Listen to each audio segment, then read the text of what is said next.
Hey everyone, welcome to the Product Team Success Podcast. I'm Ross Webb. And I'm Henry Latham, and we're thrilled today to have former Tesco exec Tom Shurrock with us today for a really, really fascinating story. Yeah, it's going to be amazing. Tom's going to be talking about tackling a behemoth like Tesco in the UK during the height of the pandemic and panic buying. We're going to be talking about tackling panic buying and revolutionizing customer engagement. Yeah, as well as a really fun, also pretty fascinating story about what happened when everyone started panic buying Lura and what Tom had to do as product lead at Tesco. He's also got some really actionable insights on product management generally, how we adapt to change, and also how to sort of thrive in a large corporate like Tesco. Get ready to dive into a really enlightening discussion. I think Tom Shurrock is a really great guy. This was a fascinating conversation that Henry and I had with him, and I'm really glad you're with us today on the Product Team Success Podcast. Let's jump in. So, over to Tom. I'm so happy that he could join us today. Tom Shurrock, thank you so much for joining us. Would you mind just giving the audience a little bit of a quick-potted history of your recent product history? Yeah, thank you, Ross. And Ross, thank you and Henry for having me here. Appreciate the invite. So, so right now I'm product director working at Beanery. Beanery, we're a talent lifecycle management product. So we build product to essentially help organizations manage talent from the point of hiring all the way to employee and beyond. We deal with quite a lot of the Fortune 500 companies right now. But my background, I've been, prior to that, I was at Tesco for a long period of time. And I've worked in other organizations such as OpenTable, Hostelworld, and some other travel sites. So, background is mostly from an engineering background. So I started my career as an engineer. Interesting fact, I paid for a lot of my university spend through ads I made through an iPhone app I launched in 2008. Oh, wow. And so that's how I cut my teeth into technology, but then slowly transitioning to product, as kind of a lot of product leaders have done. That's fascinating. And I know you've got a really, really interesting experience. And Henry, I'd love it if you wouldn't mind diving in and asking Tom about that. Yeah, I've been waiting a few weeks. No, since doing just a bit of email back and forth with Tom, this was the thing that hooked me. Sure. In that email exchange, Tom, you mentioned back in the day, 2-3 years ago now, Tesco's principal PM, COVID hits, sort of obviously buying habits generally shift, but for anyone in the UK, they remember one specific buying habit that shifted, which was the mass panic requirement of as much lira as possible. Yeah. Now, obviously, you sounded like you had to sort of deal and react to that. Like, I don't even know where you'd start. So what did you do as principal PM when COVID hit and, you had to adapt at Tesco? Yes, it was a really interesting time, and it's first worth kind of setting the scene of kind of what I worked on at Tesco. So all the listeners are aware. So I essentially looked after the back end systems that powered every single transaction at Tesco, right? So that's that's online and in store. So imagine if you scan a product at a till and you get the wrong price, or scan a meal deal and it doesn't trigger. That was usually my problem for a long period of time. Now, I remember distinctly, I was in India. I was in the Indian office in Bangalore during February time of 2020. And I got a text message from my wife, and she messaged me saying, "Please, can you come home? This coronavirus thing seems pretty bad." And I was, at the time, it was something that was kind of a little bit distant. I didn't really know what was going on. And we flew home.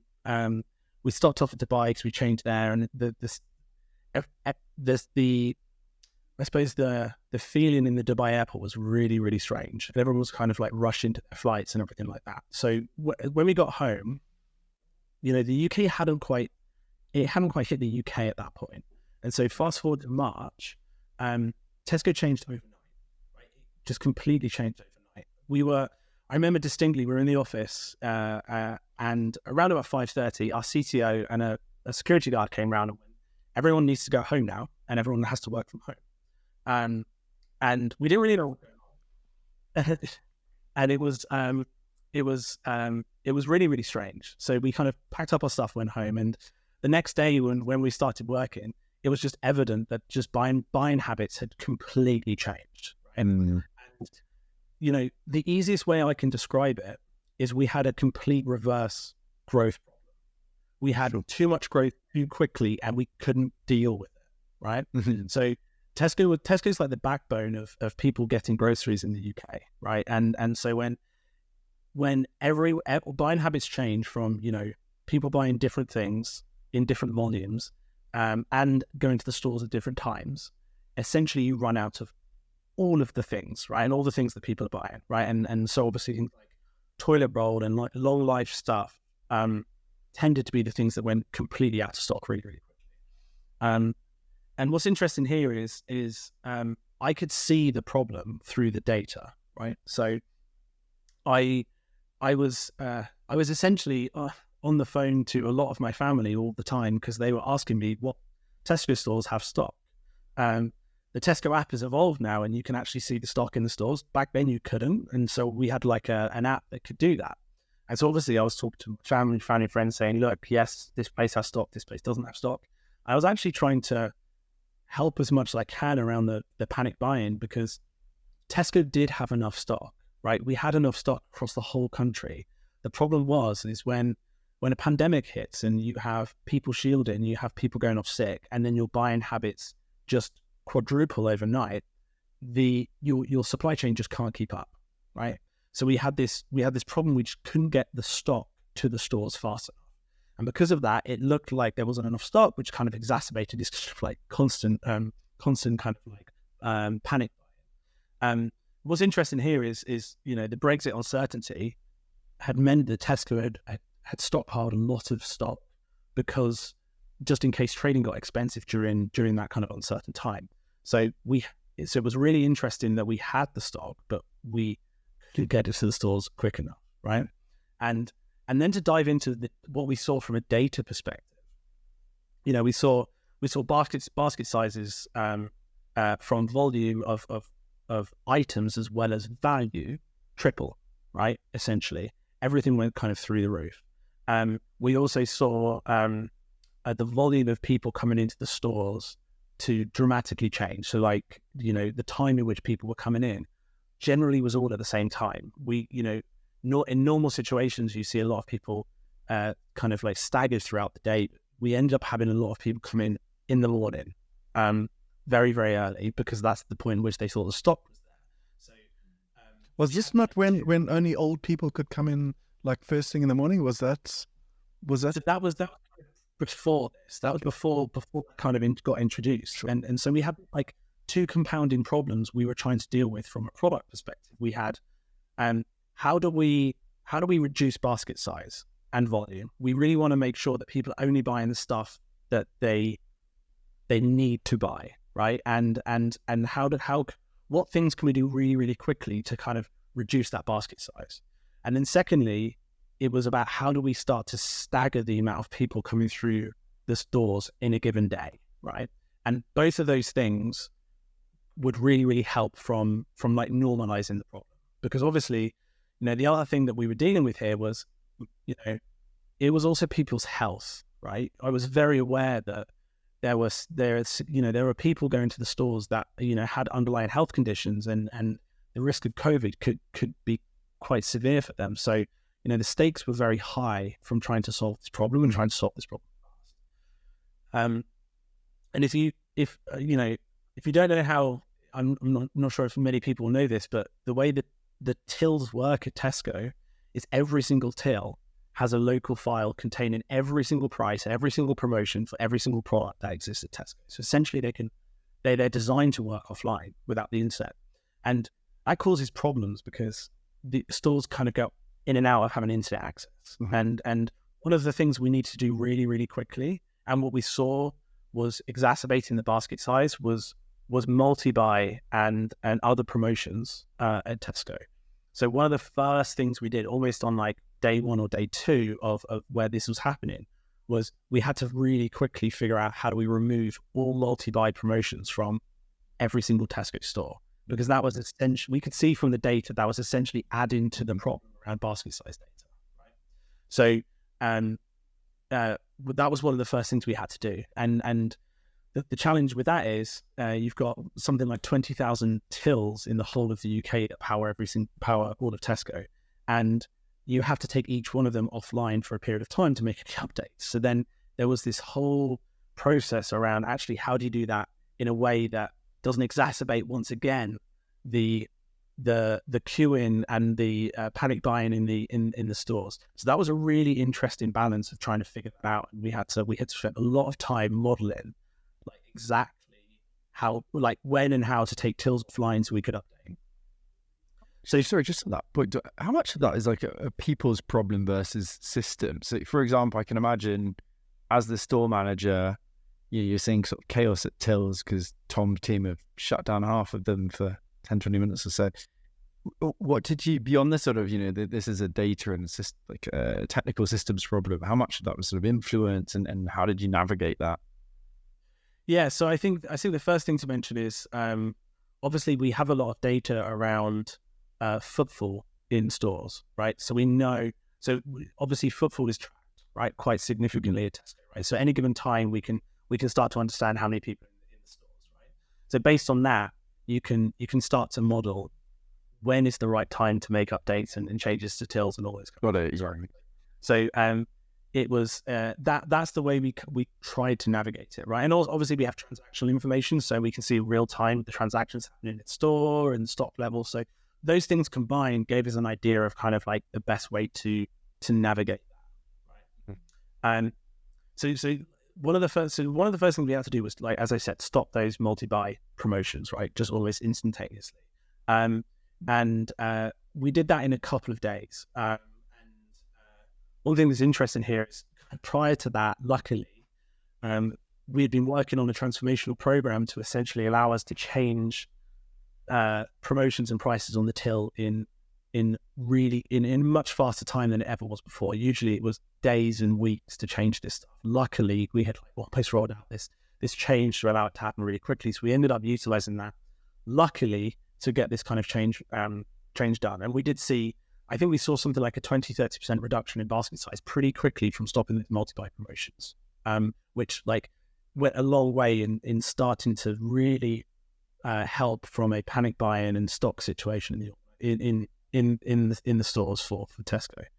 The second challenge we had was like, even though multi-buys were kind of reducing the basket size a little bit, it wasn't to the point where we needed it. So we also had to figure out how do we restrict the number of items to be bought per customer. So the other change we made really, really quickly is we did some analysis based on, kind of like prior buying behavior and current, and also looking at stock levels to work out what is the right level of basket size that will give us that cushion to essentially make sure there are still stock on the shelves in the majority of the stores in the country. Mm-hmm. And that kind of landed about the kind of like 110 kind of mark is where we kind of started. So we also made the change to essentially restrict the number of items people could buy. And so those two things combined did make a big difference on that kind of like overall basket size, and really, really did help, I think, the country from my perspective. Yeah, it's really fascinating. Sorry to interrupt you a few too many times. I'm very interested to go in every direction with it. One thing that really stands out to me is, on the surface of obviously reduction of basket size equals less revenue per shop. How did those objectives come about? Was that your personal conclusion or your team's conclusion, or was that top down, for example? And how was that how was that communicated, I suppose, in a positive way?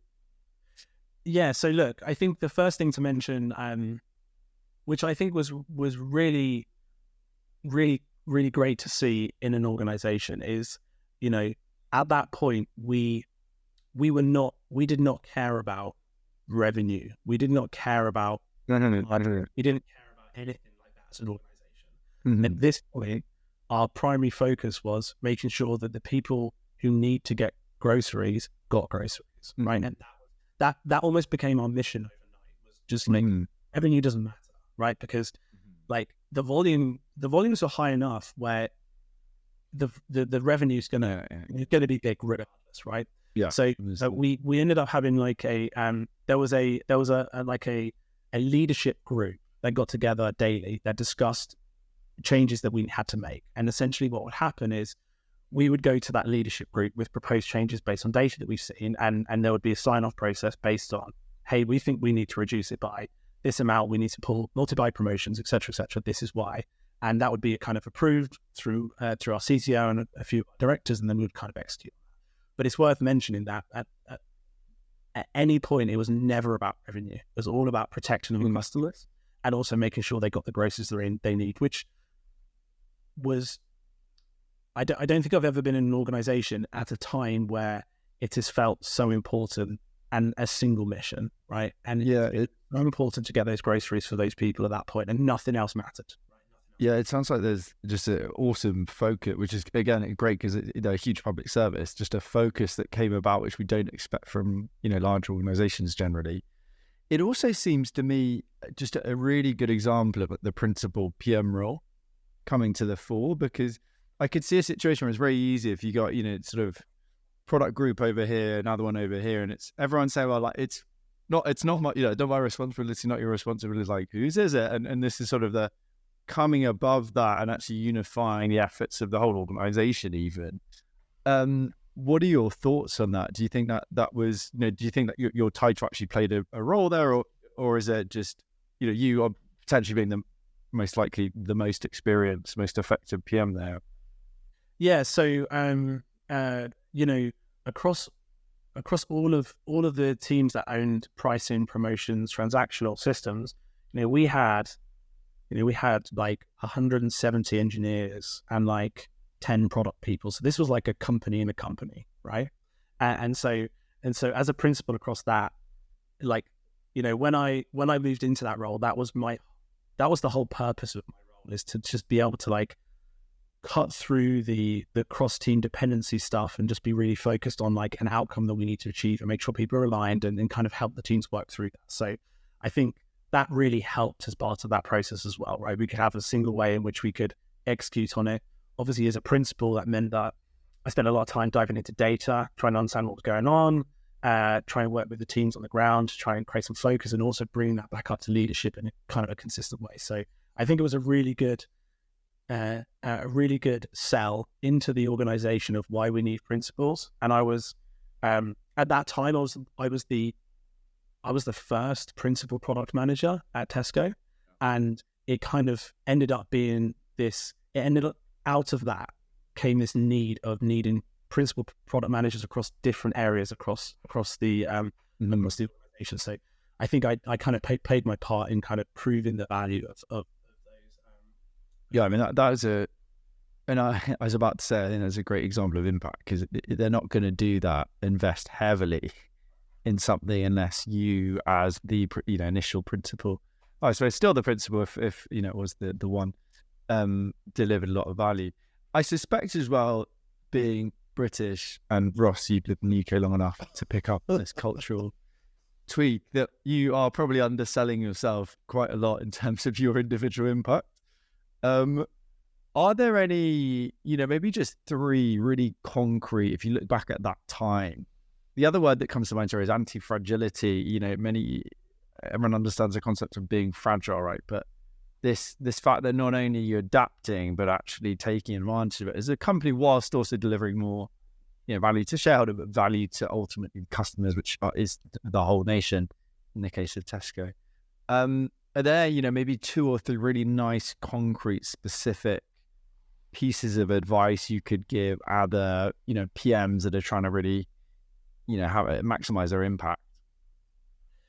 Yeah, absolutely. I think, look, I would really, the first thing I would say is, I think all PMs should, at some point in their career, especially when they're going through growth, is to work at corporate organizations, right? And I think those that do work at corporate organizations, I think my advice to you and what I've found is, number one is the network that you can create in a large organization is is so useful, right? One thing you have to realize about large organizations is they're like an organism of their own, right? And they function in a specific way, and they kind of operate in specific ways, and you don't always get visibility of kind of like what's important, what's going on, because there's just so much information, right? There's so much going on at any given point that it's really hard to get all the information. And so one thing that I got, my boss said to me on one of the first days I started at Tesco was, build your network internally, find the people you need to know and get to know them, right? And I think that as a bit of advice was the reason I moved into a principal role at Tesco. I didn't join as a principal role, but because I had my network, because I knew people from not only within product, but from commercial side, from the retail side, and they knew who I was and the type of projects I was working on, all of a sudden, you naturally get dragged into things because people know who you are, right? And you know, I think that's the that I think is the realistic situation in large organizations, is you kind of have to play that game, and you kind of have to get to know all of your network and how an organization works. And if you can do that well, and you can really lean into that, situations will naturally occur. There'll be natural situations where you get pulled into projects, where you get pulled into things, right? And so I think, you know, advice number one is you know, don't kind of sit back and expect those situations to just come across them and you to be able to just have a great project that you're working on, right? This requires work, and it requires you to know a lot of people and know how the organization works and kind of really, really get to know that very, very well. So that's kind of like my first major bit of feedback for any PMs in those organizations. So Tom, you know, in my most recent role, it's been at Amazon. So if you're talking about large corporates, I don't think there is a bigger one. And as far as trying to understand that, you know, the one thing I'd love to get your thinking on this in trying to navigate the enterprise.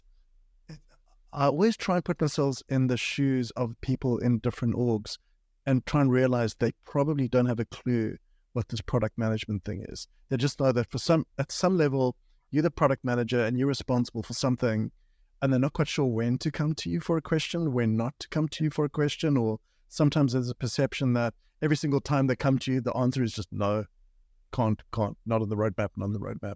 So how would you advise people then? And I also remember, you know, at Amazon, I remember, you know, the last 2.5 years, the company's grown more than it did in the first 20 years. So the amount of chaos that comes with that, and product orgs kind of sprawling, and loads of other orgs sprawling, and just try to meet people and find out even who your peers are at certain levels.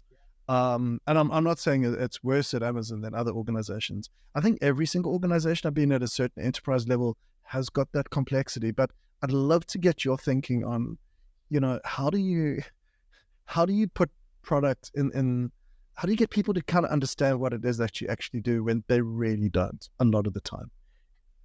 It's a really great question. And like when I had my product team at Tesco, I talked about two things that is so important in large organizations: influence and empathy, right? Like you are working with you know, a retail team that care about completely different things to you, right? They you know, they care, they have their own metrics, they have their own concerns, they have their own kind of day-to-day worries that they're dealing with, right? So, you know, when you're thinking about talking to them, when you're thinking about, you know, going to, you know, I distinctly remember when we were rolling out some AI features that essentially predicted the price of a product. You know, part of that job was to work with the teams that would be utilizing that, and there was always a bit of a worry from their side on, actually, is this replacing me? Is this like replacing what I'm doing on a day-to-day basis? And the thing I kept coming back to is like, how can we harness the narrative in the way that empowers this person to be more effective, right?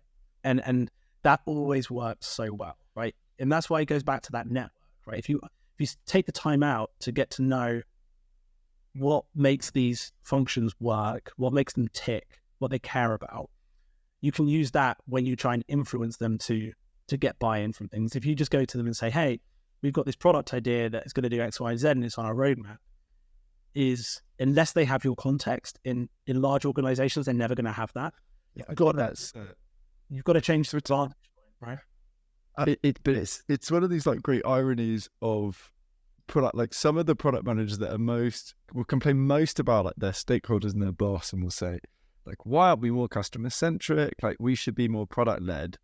The irony is that they are the least thinking about, okay, the fact that their stakeholders are ultimately customers and we need to think about their needs, right? And yeah, classic case I see, I teach boot camps where we get people to sort of build product from zero, sometimes through to revenue as product managers. And a big piece that I see missing with many product managers is like they can put this sort of user hat on, but they're not putting the business hat on, which is both about strategic decision making of like, okay, well, how are we going to make revenue and does that make sense?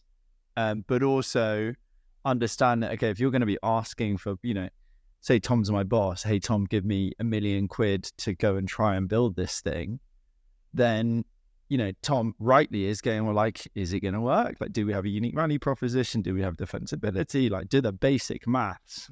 Have you thought about the basic maths of revenue versus cost?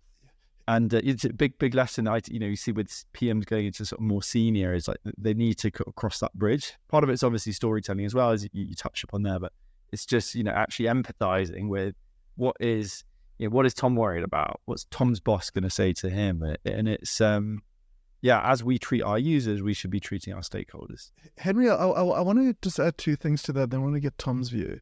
Like, I think on the one hand, like on the empathy hand, I remember, when I was director of product for logistics at Just Eat, I was quite amazed that the product team that reported into me had never ever delivered pizzas or McDonald's or anything like that. And it became a big kind of obsession and a priority for me to actually, I flew my team in, whether they're in Canada, Germany, whatever. We all came to Kennington and South London and we just delivered pizzas at McDonald's. And once you waited for a pizza, and I'll give you an example, like one of the things people came up with, like, hey, we should be adding tips. Why? Because now you realize what it's like to wait for an hour and absolutely not earn anything, right?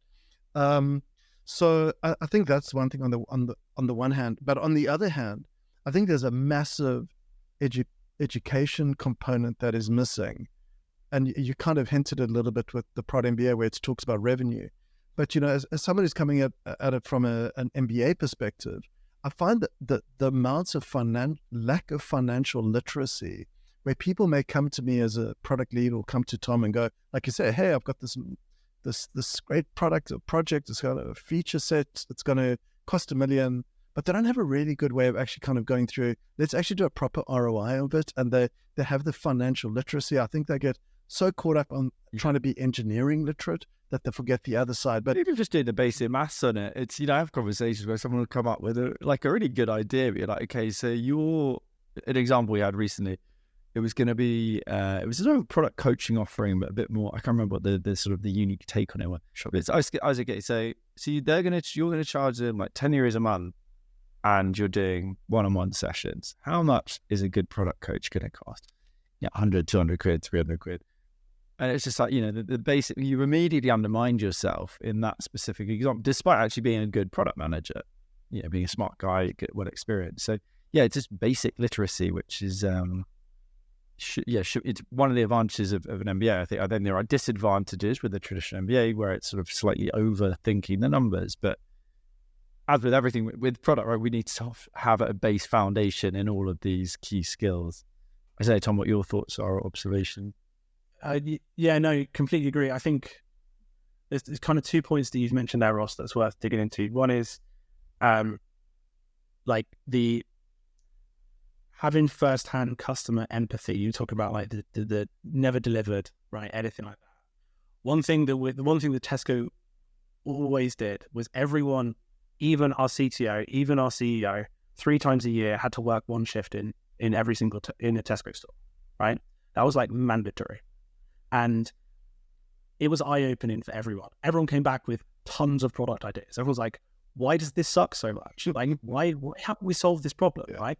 And it was I found it like, for me, that is so important for product people to actually live it, right? You can sit behind things so much and kind of look at the data and be like, and kind of almost disconnect yourself from the pain.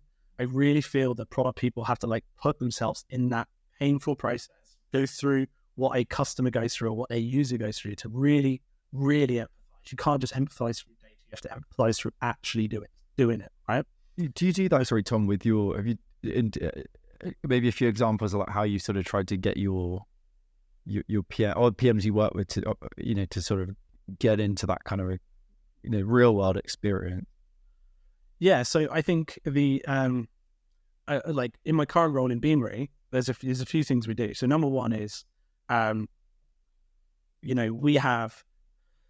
we will have various customer calls regularly, like QBRs, quarterly business reviews, where customers will talk about what they like, what they don't like, right? And so the first thing is like mandatory, even though that's usually like a customer success manager kind of affair, product have to go to it, right? Product need to sit on it, product need to hear that, right?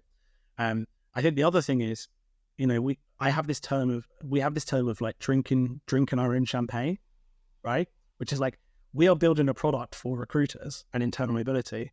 We're not using it, then something's going wrong, right? And so the other thing that's really important to me is like, if we're building a product that solves a problem that we are dealing with right now, we should be using it and giving ourselves feedback on what doesn't work with it right now, right? So I think that's the other thing that is really, really important to me around. And especially, I think it works very well with Beanery because it's hiring is something we deal with all the time. That's fantastic. And yeah, Tom, it's been absolutely fantastic having you. It's been incredible. I'm really glad that you're able to share all your experiences with us. Is there anything else that you'd like our audience to know about what you've learned in product or around product career and accelerating your career, before we wrap up? Yeah, I think just one last thing that I think is, and I think Ross, me and you talked about this a few weeks ago, is how much we need to think as T-shaped product managers rather than kind of vertical, right? Something that I have been forcing my team and every product person I've ever worked in to be T-shaped. And what I mean by T-shaped is, product people can, I see so many threads on LinkedIn of product people saying, how do I understand engineering more? How do I kind of understand the code? How do I really understand what's going on? And my point to my product team is like, no, let engineering do their job, right? That's not your job, right? You need to be able to communicate with them and empathize with them. Going back to the empathy point, you need to understand what they care about and what's wrong and like technical debt and all those kind of things. But if you lean in too much into it, you're just another cook in the kitchen of already, a team of 6, right? So it's not helpful. What is helpful as you become more senior is how do you understand how the rest of the organization works, right? And so how do you lean into sales more? How do you lean into product marketing more? How do you lean into finance more? How do you understand, how to position things through product marketing? How do you really cut your teeth on how to sell, right? One thing that we're really keen on is my product people are, if the new products are the ones trying to sell the product, right? Because there's no faster way of getting yourself feedback on a product you're trying to build if you're trying to pitch it to someone and someone doesn't want to buy it, right? And so advice for anyone kind of going from like product to senior to lead and beyond is do not focus too much on just being too vertical and focus on engineering. Really focus on being T-shaped. Really focus on leaning into all the different divisions and understanding them well. That's going to really help you to make that transition into director, VP, CPO, whatever that may be. So yeah, I think that's the thing I would leave product people with. I'm laughing because you've just, everything I've done the last 3 years is basically that message, but I've never heard of the T-shaped image within product. I've heard it in sales. So I was just like head explosion moment of like, okay, great, go rewrite everything now, fit it into this model. Henry, before we wrap up, I'd love to see from your side, because you've now seen hundreds, probably 300-400 people in the last few years. 350. 350, there you go. Okay. Who've absolutely struggled with this. So is there any insights or help that you would give Tom on the other hand? Because you've seen people struggle with this, dude. I've seen Good it. idea. Yeah, I think that nothing quite beats the self-motivation. Everyone's got an idea, right? Some sort of idea. They've a business idea or a project. Let them, as a coach, even your own employees, let them go run with it externally, because then they have to go from first principles about thinking about the problem, qualifying the problem, validating, like, do people want this thing? Going through that whole thing of then, okay, well, what's the product vision? Like, what's the promised land that we're promised? So they're thinking about, positioning, storytelling. When it comes to product strategy and validation of that, it's positioning again, it's differentiate, all of these really deep concepts, which you have to go through the mental journey yourself to do. So this, I'd really recommend, hey, they could do product mirror, but no, I honestly, I don't care how the vehicle of it, but just get them to go through their own thinking with these quite like deep topics. And I think you'll find it far more effective than saying, try and reposition an existing product, because inevitably they're going to base it on, what does Tom want us to do, or existing biases based on what the solution is. You just see such a mindset shift that is very powerful. And, I speak to people now, or see them at our meetups 3 years in, and they say, that one workshop or that one moment where that clicked, topic like differentiation, and it completely transformed how they think about product. So yeah, that would be my advice. Brilliant. Thanks, Henry. And Tom, thanks so much for joining us. This has been absolutely brilliant. Before we wrap up, Tom, are you okay if people reach out to you on LinkedIn? Is there any links where you'd like to send them to? Maybe Beanery? I don't know. I mean, yeah, people can reach out to me on LinkedIn, and you find me under Tom Shurrock. I do post quite regularly about product thinking, kind of real. I suppose the best way to think about it is kind of like the real way that you navigate product in organizations, right? So like real stories from kind of my experience as being a product director and a principal. Brilliant. And I can't wait to get these stories out with you. Thank you so much for joining us today, Tom. It's been absolutely brilliant. So on behalf of myself and Henry, and thanks so much for everybody watching or listening on the Product Team Success podcast today. Thanks, and see you next time. Bye for now.